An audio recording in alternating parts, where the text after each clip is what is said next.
जय माता जी। सभी भक्तों का मेरा नमस्कार। आज जो दूसरी रोज है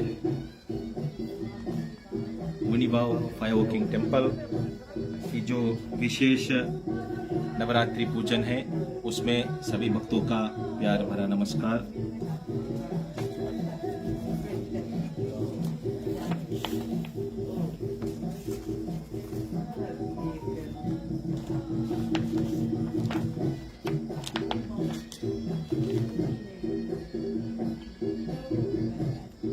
सभी भक्तों का मैं स्वागत कर रहा हूं जो हमारे साथ आज फिर लाइव जुड़ रहे हैं मुनिबाव फायर वॉकिंग टेम्पल से। मैं पंडित शिवा आज माता जो वीर शक्ति पांचाली जिसको कहते हैं उसकी शरणागति में बैठकर आज की जो कथा है प्रचार है उसको शुरू करने जा रहे हैं। अभी मंदिर की जो प्रोग्राम है उसमें थोड़ी सी देरी है तो हमने सोचा कि हम लोग लाइव चले जाएंगे और कल जबकि भक्त हमसे जुड़े थे परंतु कुछ टेक्निकल डिफिकल्टीज थी। हरीश वो करो सबके संग शेयर करो। तो आप लोगों का पास अगर कोई प्रश्न है तो आप हमसे पूछ सकते हैं और बस हम ये सब सेट कर रहे हैं। थोड़ी देर में पूजन शुरू होगी।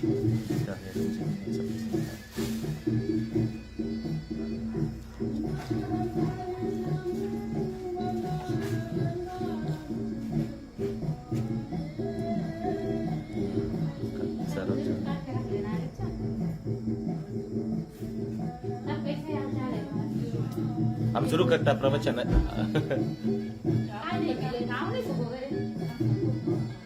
रोशनी विश्वनाथन सब मुनि बोला लोग नीचे जाते अश्विन के साथ ही कर दिया है।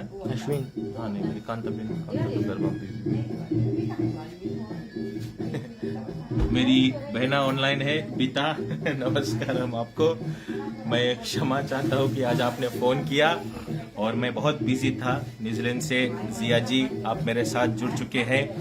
मंदिर का कार्यक्रम थोड़ी देर में शुरू होगा परंतु किन किन लोगों ने कल का कथा नहीं सुना मैं थोड़ी सी उसको रिफ्रेश करके रिकेप करता हूँ।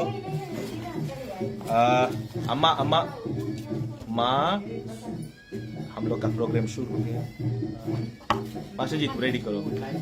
तो कल का जो कथा है जो देवी भागवत पुराण की जो पहला अध्याय है उसमें कथा आती है एक राजा जिसका नाम सर्वानी है और एक वैश्य का।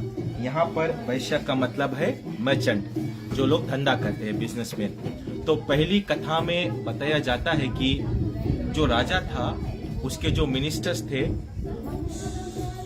वो लोग उनके पास ऑनेस्टी नहीं थी। ठीक है वो लोग चालाकी होशियारी में थे। तो क्या होता है उसके कारण जो राज्य है वो जो गवर्नेंस है वो टूट जाती है। ठीक है तो जो हाँ वो अब अच्छा और अच्छी तरह से सुना रहा है सबको। ठीक है तो कहते हैं वो जो गवर्नेंस है वो टूट जाती है। तो दूसरी तरफ जो ये वैश्य के बारे में मैंने बताया इसका बहुत अच्छा कारोबार चलता है अच्छी कमाई होती है। तो वहां पर क्या होता है उसकी खुद की पत्नी और उसके पुत्र उसके जो फायदा है मुनाफा है उसे बहुत जलते हैं और यहाँ पर भी छल करके उन्होंने वैश्य को घर से निकाल दिया खुद उसकी पत्नी और पुत्र ने। तो उधर राजा सर्वानी और इधर यहाँ पर वैश्य ये दोनों लोग जब बहुत निराश हो जाते हैं तब ये भटकते भटकते मन की शांति के लिए जो मेधा ऋषि है उसके आश्रम में जाते हैं। तो बताया जाता है वो जो मेधा ऋषि है उसके आश्रम में बहुत शांति रहती है बहुत सुकून रहता है। And that is a place somebody should be able to find peace। क्योंकि अच्छी जगह है, किसी तरह की वहां पर द्वेष नहीं है, कोई आपको हैरान करने वाला नहीं है। परंतु इन लोगों को फिर भी शांति नहीं मिलती। राजा अभी भी सोच रहा है मेरा धन चला गया, मेरा राज्य चला गया, मेरा ये चला गया, मेरा वो चला गया, और जो वैश्य सोचा मेरी पत्नी ने कैसा किया। तो बताया जाता है ये लोग उस माया में फंस गए, अब बाहर निकल नहीं पा रहे। तो मेधा ऋषि बताते हैं कि कभी इसी तरह का माया, जो जगत की जननी भगवती है, उसने भगवान विष्णु जब वो सो रहे हैं निंद्रा में, योग निंद्रा में कहते हैं, मतलब द डीप स्लीप। योग निंद्रा ऐसी तरह की स्थिति है भगवान विष्णु की जब वो सो जाते हैं। यानी कि सृष्टि का अब प्रलय हो गया है, कुछ भी नहीं है, सब तरफ जल ही जल है। अब विष्णु जी के जो नाभि कमल से ब्रह्मा जी का उत्पन्न होना है, तब तो वहां पर सृष्टि रचेगी। तो बताया जाता है इस बीच में वो जो विष्णु जी सो रहे हैं, उनकी कान के मैल से दो राक्षस की उत्पत्ति होती है। एक है मधु नाम का, दूसरा है कैठव। तो जब ये राक्षस विष्णु जी के कान से निकले तो उन्होंने विष्णु को ललकारा युद्ध के लिए, और श्री हरि विष्णु तो सोए हुए हैं, उन्हें कुछ भी नहीं ज्ञात। तब विष्णु जी के नाभि कमल से ब्रह्मा जी की उत्पत्ति होती है। तो मधु कैठव उनसे लड़ पड़े, दौड़ पड़े उससे लड़ने के लिए।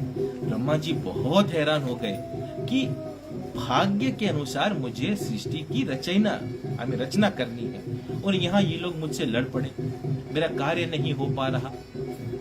तो क्या होता है, ब्रह्मदेव जानते हैं कि विष्णु की जो निंद्रा है उस पर महामाया का अंकुश है।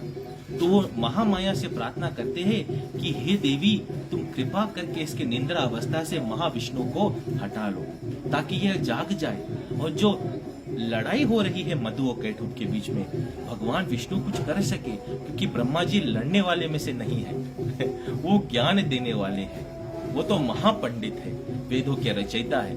तो बताया जाता है कि तब क्या होता है, ब्रह्मा जी ने महामाया की स्तुति की, देवी को बताया कि माई तू तो संपूर्ण जगत की जननी है, तुम जैसा कोई और नहीं है, और जिस पर तुम्हारी करुणा होती है वो हर एक बंदी से मुक्त हो जाता है। तो इस तरह की जब स्तुति होती है, तब वहां पर बताए जाते हैं कि ब्रह्मा जी ने उस तरह की क्वालिटीज को डिस्क्राइब किया,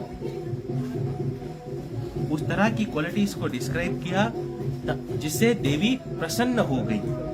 ठीक है, बताया गया है कि बताते हैं कि तुम्हारे समान कोई नहीं, तुम ही द्विगुणात्मिका नवचंडी स्वरूपिणी हो, तुम में से तीनों गुण समाया गया है। तो ये पुकार सुनकर जो महामाया है वो विष्णु जी के एक आंख के ऊपर से उड़ जाते हैं, तब श्री हरि विष्णु उठ जाते हैं। बताया जाता है कि बहुत दिनों तक महाविष्णु ने युद्ध किया, सालों सैकड़ों वर्षों तक, 1000 वर्ष तक मधु कैठव से युद्ध किया और जीत नहीं पा रहे, क्योंकि अभी भी वे कुछ हद तक निंद्रा की अवस्था में। तब महाविष्णु भगवती से यही प्रार्थना करता है कि हे देवी, आप मेरी सहायता कीजिए, इनका बल, इनका जो चाल चलन है, हम उनसे जीत नहीं पा रहे।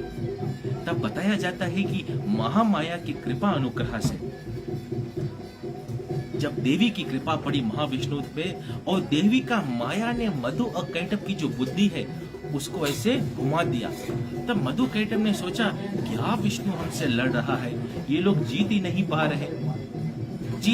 रहे, क्या हो रहा है, यहाँ पर लड़ रहे हैं। और तब लालच और अभिमान में आकर मधु कैठव खुद स्वयं नारायण से कहते हैं कि हे नारायण, तुम तो जीत ही नहीं पा रहे, इससे प्रतीक होता है कि हम तुमसे ही बलशाली है, हमसे वरदान मांग लो।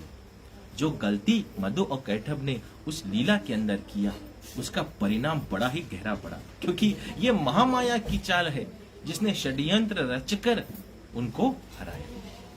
तब क्या होता है कि मधु और कैठव ने जब कहा कि वर मांगो, और उस मौका को उठाकर महाविष्णु ने कहा कि ठीक है, तुम दोनों का वध मेरे हाथ से हो जाए। तब दूसरी बार मधु कैठव ने अपनी बुद्धि की इस्तेमाल करने की प्रयत्न की, सोचा कि हम लोग चालाक हैं, अब भी बच सकते हैं। तो उसने कहा हे महाविष्णु, हमें इस जल में नहीं मरना, हमें जल के बाहर आप अगर मारना है तो मारिए।